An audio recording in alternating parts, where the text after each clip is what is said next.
Okay, so I've taken out the 3T6 screws that you can see on the inside. See, this is just a big hole to let that part of the spring through. This side isn't milled out, but is much thinner than the other side. It's fairly light.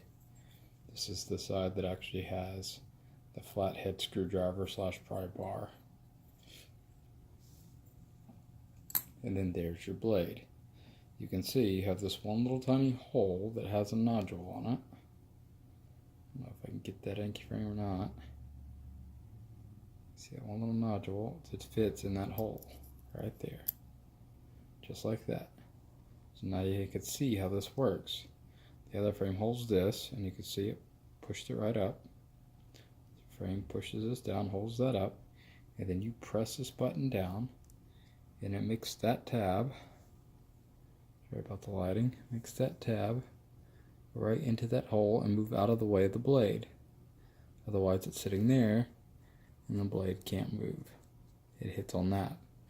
When I received it again, that was too thick, or the hole was not scoured deep enough, whatever you want to say, and it would not allow the blade in or out. So it was pretty much worthless. So I ground that down thinner, and I also ground it down on both sides because the blade that it came with, it worked for. But I actually had to grind down this side and this side in order for it to fit in some of the thicker blades. Because as it came, it would not slide into these slots. So since it wouldn't slide into these slots, it wouldn't lock up. It would only close or pull the blade all the way out. There would be no locking. And again, and this is just a magnet to help keep it hold it in place, I did put it in the oven, brought it up to 300 degrees, therefore the magnet is less strong so that I can one-hand it. As before, the magnet was quite strong and I could not use one finger to open it. I would have to use two hands, one to press this down, the other one to pull it out. So again, this is what we're talking about, where you can see it has this ridge all the way across the bottom.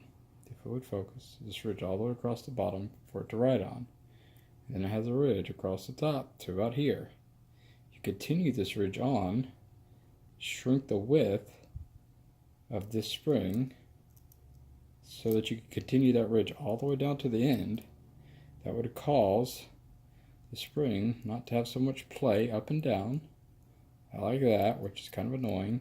And it would also keep the blade itself, from having so much up and down play, which also helps. So that's how the internals work.